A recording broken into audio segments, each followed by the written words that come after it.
ఒక పక్క భారత్ పాకిస్తాన్ మధ్య ఉద్రిక్త వాతావరణం నెలకొని ఉంది. మరోవైపు కాశ్మీర్లో టెర్రర్ అటాక్ కి పాల్పడిన ఉగ్రవాదులను పట్టుకోవడానికి కూంబింగ్ కూడా అంతే వేగంగా కొనసాగుతుంది. అయితే ఇప్పుడు మరో టెర్రరిస్ట్ భారత బలగాలకు దొరికినట్టుగా తెలుస్తోంది. ఉగ్రవాదుల కోసం కాశ్మీర్ అంతా కూడా జల్లెడ పడుతుంది భారత బలగాలు. మరో టెర్రరిస్ట్ ఇంతియాజ్ అహ్మద్ మాగ్రేను మన బలగాలు అరెస్ట్ చేసినట్టుగా తెలుస్తోంది. కుల్గాం జిల్లాలో మన బలగాలు అదుపులోకి తీసుకున్నట్టుగా తెలుస్తోంది. టెర్రరిస్టులకు ఆహారం ఆశ్రయం ఇంతియాజ్ కల్పించినట్టుగా అనుమానాలు ఉన్నాయి. ఇప్పుడు ఇంతియాజ్ను పట్టుకున్న తర్వాత ఇంతియాజ్ అంగీకరించినట్టుగా కూడా తెలుస్తోంది. టాంగ్మార్గ్లో ఉగ్రవాదులు ఉన్నారు అని పోలీసులను నమ్మించాడు ఈ నిందితుడు. ఉగ్రవాదులను బయటకు రప్పిస్తానికి సాయం చేస్తాను అని ఇంతియాజ్ చెప్పాడు. టెర్రరిస్టుల ఆచూకీ కోసం ఇంతియాజ్ను పోలీసులు తీసుకుని వెళ్లారు. ఆ సమయంలో పోలీసుల కళ్ళు గప్పి వేషా నదిలోకి దూకేశాడు ఈ టెర్రరిస్ట్. ఇప్పుడు మీరు చూస్తున్న ఈ నదే వేషా నది. అందులోకి ఆ టెర్రరిస్ట్ దూకేశాడు. అయితే అక్కడ నీటి ప్రవాహం ఎక్కువగా ఉండటంతో నీటిలో మునిగిపోయి ఇంతియాజ్ మృతి చెందినట్టుగా తెలుస్తుంది. ఇప్పుడు మీరు ఆర్టీవీ స్క్రీన్ పైన చూస్తున్న ఆ నీటిలోనే ఇంతియాజ్ పారిపోతున్న దృశ్యాలు కూడా మీరు ఆర్టీవీ స్క్రీన్ పైన చూస్తున్నారు. మన భద్రతా బలగాలకు ఇంతియాజ్ దొరికిన తర్వాత చాలా సమాచారాన్ని భద్రతా బలగాలు రాబట్టగలిగాయి. అయితే ఒక చోట ఉగ్రవాదులు ఉన్నారు అనే సమాచారం తనకు తెలుసు, వాళ్ళను చూపిస్తాను అని భద్రతా బలగాలను నమ్మించి తీసుకుని వెళ్ళాడు. అక్కడ ఉన్న ఒక నదిలోకి దూకి పారిపోయే ప్రయత్నం చేస్తాడు. ఆ దృశ్యాలను ఇప్పుడు మీరు ఆర్టీవీ స్క్రీన్ పైన చూస్తున్నారు. ఇప్పుడు ఉగ్రవాదుల ఫోటోలను కూడా మీరు చూస్తున్నారు. స్కెచెస్ వేసిన తర్వాత వీళ్ళని గుర్తించి ఆ ఫొటోస్ రిలీజ్ చేశారు. వీళ్ళు ఎక్కడ దాక్కున్నారో ఆ వివరాలు చెబుతాను అని ఇంతియాజ్ మన బలగాలను నమ్మించి తీసుకువెళ్ళాడు. వీళ్ళకి ఆహారం ఇతర అవసరాలు కూడా ఇతనే సమకూర్చినట్టుగా అంగీకరించాడు కూడా. కానీ ఇంతియాజ్ ఇప్పుడు నదిలోకి దూకి పారిపోయే ప్రయత్నం చేశాడు. నది ప్రవాహం ఎక్కువగా ఉండటంతో ఇంతియాజ్ చనిపోయినట్టుగా తెలుస్తోంది.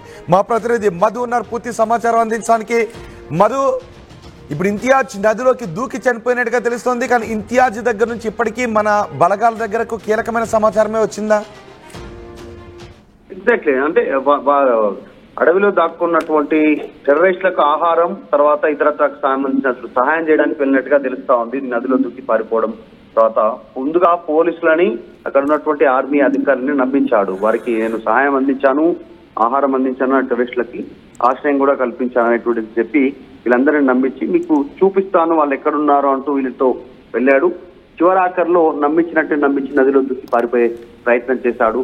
దాంట్లో భాగంగా కొట్టుకొని ఆ నదిలో కొట్టుకుపోయి మునిగిపోయాడు. సో ఈ సిచ్యువేషన్ మొదట కాస్త తప్పుడు ప్రచారం చేసినప్పటికీ తర్వాత చివరికి వీడియో రిలీజ్ చేయడంతో అసలు విషయం బయటపడింది. మొదటి నుంచి ఆర్మీ పైన భారత్ ప్రభుత్వం పైన ఏదో ఒక రూపంలో ప్రచారం చేసేటువంటి ఆరోపణలు చేసేటువంటి మెహబూబ్ ముఫ్తీ మళ్ళీ నిన్న కూడా అలాంటి స్టేట్మెంటే చేశారు. మొత్తానికి వీడియో రిలీజ్ అయిన తర్వాత అసలు విషయం బయటకు వచ్చింది. కావాలనే తనంతక తనే పోలీసుల నుంచి ఆర్మీ నుంచి దూరంగా వెళ్ళిపోవడానికి నదిలో దూకి పారిపోయినటువంటి వీడియో చాలా స్పష్టంగా కనిపిస్తా ఉంది. ఆ ప్రవాహంలో మునిగిపోయి చనిపోయాడు. ఇదంతా కూడా కెమెరాలో రికార్డ్ అయింది మొత్తానికి.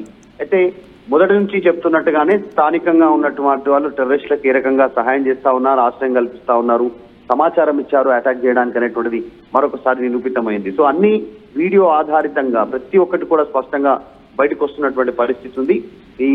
ఈ వేషా నదిలో దూకినటువంటి ఇంతియాజ్ కొట్టుకొని చనిపోయినటువంటి పరిస్థితి నీటి ప్రవాహంలో కొట్టుకుపోయి మరొకసారి ఈ ఘటన పునరావృతం కాకుండా చూస్తా ఉన్నారు ఎవరైతే ఇన్ఫార్మర్ గా ఉంటున్నారో. ఎందుకంటే ప్రతి రోజు ఏదో ఒక సంబంధించినటువంటి లింకులు, పాకిస్తాన్ లింకులు బయటపడతానే ఉన్నాయి. నిన్న పంజాబ్ లో 2 ఇన్ఫార్మర్లు పట్టుబడగా ఈ రోజు నిన్న ఇదే సమయంలో మరొక వ్యక్తి నదిలో కొట్టుకుపోయి దూకి చనిపోయినటువంటి పరిస్థితి. ఇన్ఫార్మ్ చేస్తాను, పట్టిస్తాను టెర్రరిస్టులు అనేటువంటిది సమాచారం ఇచ్చి. సో ఈ ఘటన వీడియో బయటకు రావడంతో విషయం వెలుగులోకి వచ్చింది. అయితే ఇంతియాజ్ దగ్గర నుంచి ఎత్తైనటువంటి కొండలు ఉండడంతో అంత ఈజీగా ఆపరేషన్ కొనసాగే పరిస్థితి లేదు. ఇంకోటి దానిపైన పూర్తిగా పట్టుంది వాళ్ళ గతంలోనే దీనిపైన ఆ టెర్రరిస్టులకి. ముఖ్యంగా స్థానికులు సహాయం చేస్తా ఉన్నారు. ఇంకా ఇంత జరిగినా, ఇంత వేట మొదలు పెట్టినా కూడా వారికి ఆహారం అందుతుంది, ఆశ్రయం అందుతుంది, అన్ని రకాలుగా వారికి ఇంకా సమాచారం అందుతుంది ఏం జరుగుతుంది. ఏంటి ఇంతియాజ్ యాక్టివిటీ ఏంటి స్థానికంగా? ఇంతియాజ్ స్థానికంగా 23 సంవత్సరాలకు సంబంధించినటువంటి యువకుడే టెర్రరిస్ట్ వైపు యాక్టివిటీ సాఫ్ట్ కార్నర్ ఉన్న వ్యక్తి. సో వారికి సహాయం చేస్తా ఉన్నారు. మరొక ఈయన కూడా ఆల్మోస్ట్ టెర్రరిస్ట్ భావాలు కలిగినటువంటి వ్యక్తి, టెర్రరిస్ట్ గానే పరిగణిస్తా ఉంది ఆర్మీ. అందులో భాగంగానే వారికి సహకారం అందిస్తా ఉన్నారు. పెద్దగా అక్కడ ఉన్నటువంటి వాళ్ళతో వేరే వాళ్ళతో పరిచయాలు లేవు కానీ ఇంతియాజ్ టెర్రరిస్టులతో యాక్టివిటీ ముందుకు వెళ్తున్నట్టుగా తెలుస్తా ఉంది. అందులో భాగంగానే వారికి సహాయం చేస్తూ, ఆహారం పంపిస్తూ, సమాచారం ఇస్తూ ఆశ్రయం కల్పిస్తున్నట్టుగా అయితే భద్రతా బలగాలు గుర్తించాయి. అందులో భాగంగానే పట్టుకొని విచారిస్తే నమ్మించే ప్రయత్నం చేశారు. నేను వాళ్ళ దగ్గరికి తీసుకెళ్తాను, వాళ్ళు ఎక్కడున్నారో, టెర్రరిస్టులు ఎక్కడ దాక్కున్నారో ఆ ప్లేస్ కు తీసుకెళ్తానంటూ తీసుకెళ్తున్న సందర్భంలోనే ఆత్మాహుతి చేసుకున్నటువంటి పరిస్థితి. తను అంటే డైరెక్ట్ గా కంపల్సరీ సూసైడ్ చేసుకున్నట్టుగానే భావించాలి, పారిపోయినట్టుగా కాకుండా. అంత నదీ ప్రవాహం అంత ఫాస్ట్ గా ఉన్నా దూకి చనిపోయారు. అంటే సమాచారం ఇవ్వడానికి సిద్ధంగా లేరు. టెర్రరిస్ట్ మెంటాలిటీ అట్లాగా ఉంటది కాబట్టి ఆ రకంగా దూకి పారిపోయి ఆయన మరణించినటువంటి సంఘటన ఈ వీడియో ద్వారా వెలుగులోకి వచ్చింది. రైట్ మధు, టెర్రరిస్టులకు సహాయం చేస్తున్న ఒక వ్యక్తిని పోలీసులు మన బలగాలు అదుపులోకి తీసుకుని విచారిస్తే టెర్రరిస్టులకు అతను సహాయం చేస్తున్నట్టుగా అంగీకరించాడు. అడవిలో ఉన్నటువంటి టెర్రరిస్టులకు తను ఆహారాన్ని సప్లై చేస్తున్నట్టు, ఇతర అవసరాలను కూడా తను చేరవేస్తున్నట్టుగా అంగీకరించాడు. అయితే అతను ఎక్కడున్నాడో చూపిస్తాను, ఉగ్రవాదులు ఎక్కడున్నారో చూపిస్తాను అంటూ ఇంతియాజ్ 23 సంవత్సరాల వ్యక్తి ఇంతియాజ్ మన బలగాలను తీసుకుని వెళ్ళాడు. మన బలగాల నుంచి ఒక్కసారిగా తప్పించుకుని పారిపోయే ప్రయత్నం చేశాడు మార్గ మధ్యలో. ఇప్పుడు మీరు ఆర్టీవీ స్క్రీన్ పైన చూస్తున్న దృశ్యాలు అవే.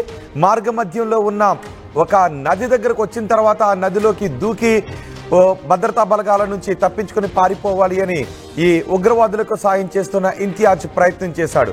కానీ ఆ నదీ ప్రవాహం ఎక్కువగా ఉండటంతో, అది వేషా నది, ఆ నదీ ప్రవాహం ఎక్కువగా ఉండటంతో ఆ నదీ ప్రవాహంలో కొట్టుకుపోయి మరణించాడు. ఆ తర్వాత అతని శవాన్ని కూడా స్వాధీనం చేసుకున్నారు. కానీ కొన్ని అనుమానాలు కూడా వ్యక్తమయ్యాయి. ఆ ఇంతియాజ్ చనిపోయిన తర్వాత భద్రతా బలగాలు ఇంతియాజ్ ఏ విధంగా తప్పించుకుని పారిపోవాలి అని అనుకున్నాడు, ఏ విధంగా నదిలోకి దూకాడు, ఆ తర్వాత ఏ విధంగా కొట్టుకుపోయాడు అనే దృశ్యాలు కూడా, అక్కడ ప్రవాహం కూడా ఏ విధంగా ఎంత ఎక్కువగా ఉంది అనే దృశ్యాలు కూడా రిలీజ్ చేశారు. ఇప్పుడు ఇంతియాజ్ మృతదేహాన్ని స్వాధీనం చేసుకున్నారు. కానీ ఇంతియాజ్ దగ్గర నుంచి చాలా కీలకమైన సమాచారాన్ని మన భద్రతా బలగాలు రాబట్టినట్టుగా తెలుస్తోంది. ఇప్పటికీ ఉగ్రవాదులు ఆ అటవీ ప్రాంతంలోనే ఉన్నారు. ఇంతియాజ్ చనిపోయినప్పటికీ ఇంతియాజ్ ద్వారా తెలుసుకున్న సమాచారంతో ఇంకా కూంబింగ్ను ఉధృతం చేస్తున్నారు. ఏ క్షణమైనా కాశ్మీర్లో మారణహోమాన్ని సృష్టించిన ఈ 4 ఉగ్రవాదులను మన భద్రతా బలగాలు పట్టుకుని మట్టుబెట్టే అవకాశం కనిపిస్తోంది.